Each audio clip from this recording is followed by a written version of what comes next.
So we meet again. Good evening. And this time I am going to give you some more questions coming from polity itself. This week would go into polity. We'll do 5 days a week, and then I'll be getting you to know if there is some area that you need to be working upon. And I'm sure you definitely, by looking at these questions, you get to identify where is one weak area that we have got. Next week, I'll be taking to some other area, but then let me just take you today with these questions, which are matching questions that we have got. In fact, I told you that I will not only be taking you through those areas of uh, topics and themes, but also I would let you expose to the format in which the questions are asked, so that your mind understands that if I'm good at those formats or not. From that perspective, here is a list of matching questions that I've got. List one is what we have got: match the following writs with their correct purpose in the Indian judicial system. Now you have got certiorari, mandamus, quo warranto, prohibition, and the list 2 has got an order from a higher court to a lower court to transfer a case or to quash an order already passed, issued by a higher court to a lower court to prevent it from exceeding its jurisdiction. Very simple, straight definitions. An order compelling a public authority to perform a duty in its, if it is legal, it is legally bound to perform, issued to restrain a person from holding a public office to which he is not entitled. And then how many of these pairs are right, are correctly matched? How many of the pairs given above are correctly matched? Imagine, UPSC has started asking that how many of them are correct. So I suppose you just have to give the numbers, and then the right answer is A. Only one that we have got, which is matched. That is the first one. That is a certiorari.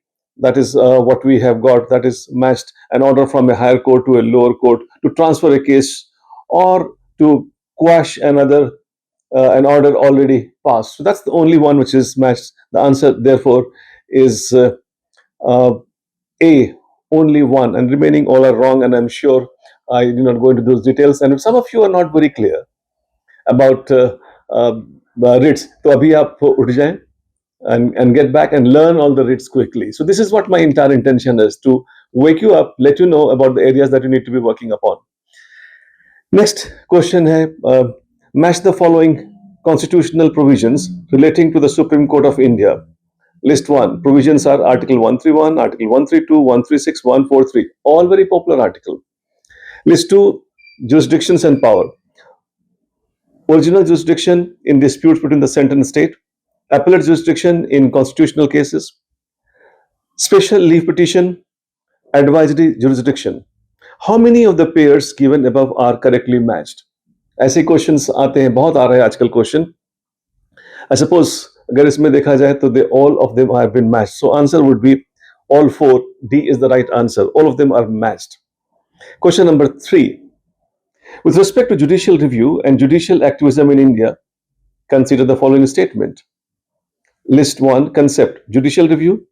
B. Judicial activism. C. Doctrine of pith and substance. D. Public interest litigation, PIL. And then the list 2 that we have got: application. Power of the judiciary to interpret the constitution and strike down any law inconsistent with it. Second, judiciary is proactive.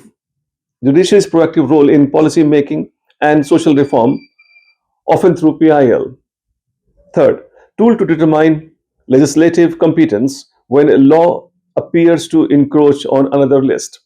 Fourth, mechanism allowing any citizen or group to file a petition for public cause. Now, how many of the pairs given above are correctly matched? I'm sure you will understand all of them are correctly matched.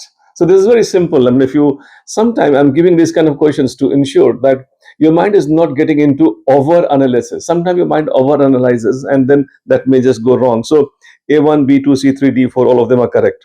And there he have got the next question, question number 4. With reference to the structure and jurisdiction of the Indian judiciary, consider the following statement. With reference to the structure and jurisdiction of the Indian judiciary, consider the following statement. 1. The Constitution provides for a single integrated judicial system with the Supreme Court at the top, followed by the High Court and subordinate courts. The term subordinate court is expressly defined in the Constitution of India. Third, a district judge in India is appointed by the Chief Justice of the concerned High Court. Fourth, the High Court exercises control over the subordinate courts in the state, including posting, promotion, and grading, leave to members to the judicial services. So, granting leave to the members of the judicial services. Interesting question. Normally, these are the areas which people ignore, and there are questions coming from there. How many of the statements given above are correct? Only one, only two, only three, only four. I suppose the statement one is correct. Yes. Two is not correct. Incorrect, because Constitution mentions court subordinate to the High Court, but it does not separately define the subordinate court. So two is wrong. Three is also incorrect, because a district judge is appointed by the governor of the state in consultation with the high courts. Article 233, it is not correct. Fourth statement is correct. So only two are correct. Answer would be B in this case. The next one that we have got, the last question of the day, sometime 4, sometime 5, sometime 6, that kind of questions I'll be having. The next question, consider the following statement. This is the question of the previous year 2019. The motion to impeach a judge of the Supreme Court of India cannot be rejected by the Speaker of the Lok Sabha as per the Judges Inquiry Act 1968. All right. The motion to impeach a judge of the Supreme Court of India cannot be rejected by the Speaker of the Lok Sabha as per the Judges Inquiry Act 1968. The Constitution of India defines and gives details of what constitutes incapacity and proved misbehavior of the judges of the Supreme Court of India. Third, the details of the process of the impeachment of the judges of the Supreme Court of India are given in Judges Inquiry Act 1968. Fourth, if the motion for the impeachment of the judge is taken for voting, the law requires the motion to be backed by each house of the parliament and supported by a majority of total membership of the house and by not less than 2/3 of the local total members of that house present and voting. Now we have to see which of the statement given above are correct. So I suppose statement one is not correct. I think under the Judges Inquiry Act 1968, the Speaker of Lok Sabha or the chairman may either admit or refuse to admit. That's kind of provision is there. So one is incorrect. The second, the Constitution of India defines and gives details of what constitutes the incapacity and proved misbehavior of the judges of the Supreme Court. Not given. It's not correct. It's not correct. Article 124 doesn't talk in detail about it. Article 124(4). The third one is correct. The fourth statement is also correct. So in that case, 3 and 4 are correct. Answer is C. I hope you have got all 5 correct.